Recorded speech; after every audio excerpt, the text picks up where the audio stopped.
Sulat ni Apostol Pablo sa mga taga-Roma, 11 kabanata.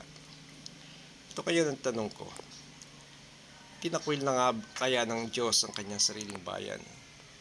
Hindi. Ako isang Israelita rin mula sa lahi ni Abraham at kabilang sa lipi ni Benjamin. Hindi tinakwil ng Diyos ang kanyang bayan na sa simula pa'y pinili na niya. Hindi ba ninyo alam ang sinasabi ng kasulatan tungkol kay Elias?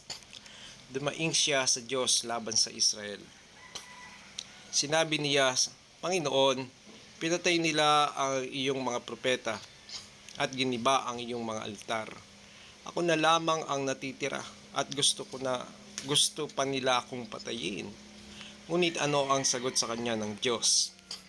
Nagtira ako ng 7,000 lalaking hindi sumasamba sa Diyos ang si Baal. Ganon din sa kasalukuyan. Mayroon pang nalalabing mga hinirang ng Diyos dahil sa kanyang kagandahang loob. At kung iyon ay dahil sa kanyang kagandahang loob, maliwanag na iyon ay hindi dahil sa gawa, sapagkat kung ang ginawa ng tao ang siyang batayan, hindi na iyon masasabing kagandahang loob. Ano ngayon? Hindi nakamtan ng Israel ang kanilang minimithi. Ang mga hinirang lamang ang nagkamit nito dahil matigas ang ulo ng iba. Tulad ng nasusulat, binigyan sila ng Diyos ng mapurol na diwa, mga matang hindi nakakita at mga tengang hindi nakarinig hanggang sa panahong ito.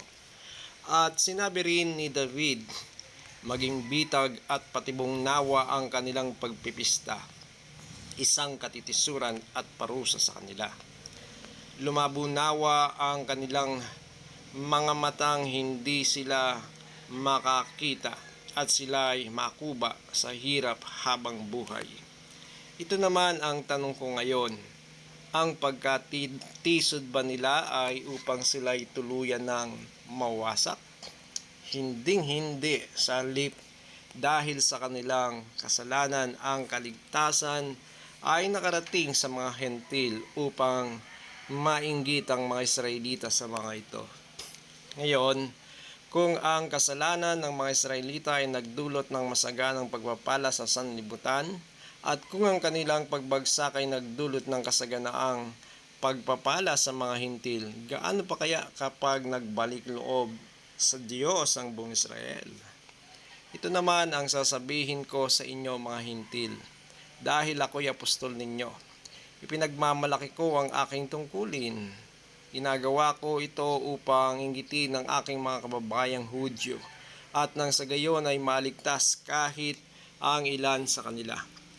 Kung ang pagtatakwil sa kanila ay naging daan upang maibalik sa Diyos ang sanlibutan, ang muling pagtanggap sa kanila ng Diyos ay matutulad sa muling pagkabuhay ng patay. Kung banal ang unang tinapay mula sa masa ng harina, gayon din ang buong masa. At kung ang ugat ng punong kahoy ay banal, gayon din ang mga sanga nito.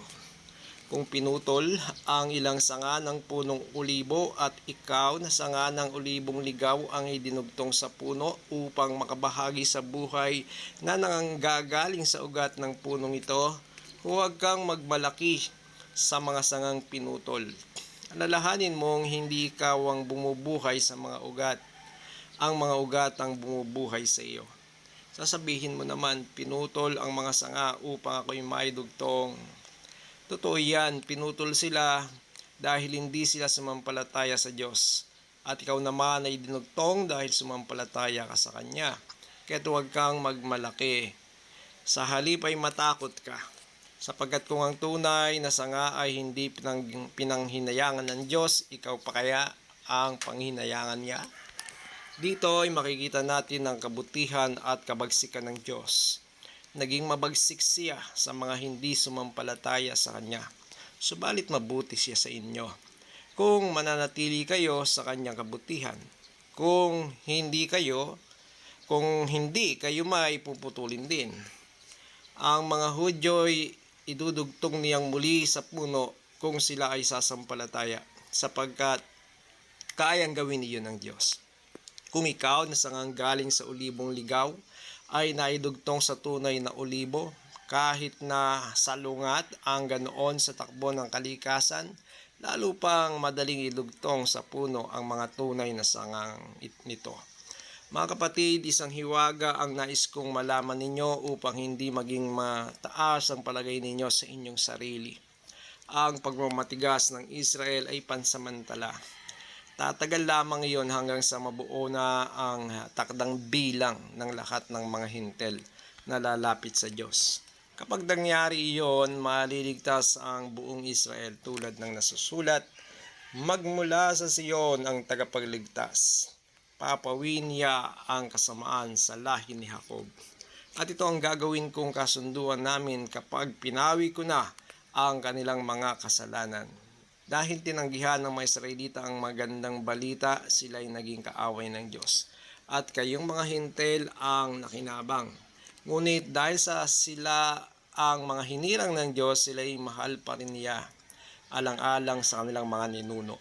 Sapagkat hindi nagbago ng isip ang Diyos tungkol sa kanyang mga kaloob at pagtawag.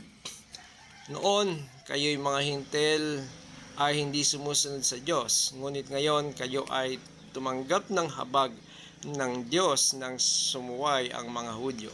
Kaya hindi naman dahil sa habag ng Diyos na inyong naranasan, sinusuway naman ngayon ng mga Hudyo ang Diyos, nang sa gayoy maranasan din nila ngayon ang kanyang habag.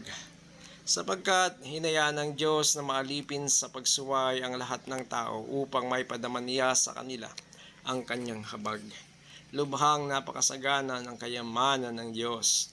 Di matarok ang kanyang karunungan at kaalaman. Sino ang makakapagpaliwanag ng kanyang mga napasyahan? Sino ang makakaunawa sa kanyang mga pamamaraan? Gaya ng nasusulat, sino ang nakakaalam sa pag-iisip ng Panginoon?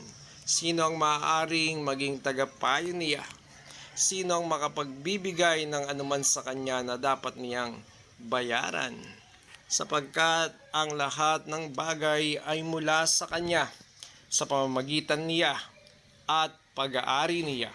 Sa kanya ang karangalan magpakailanman. Amen.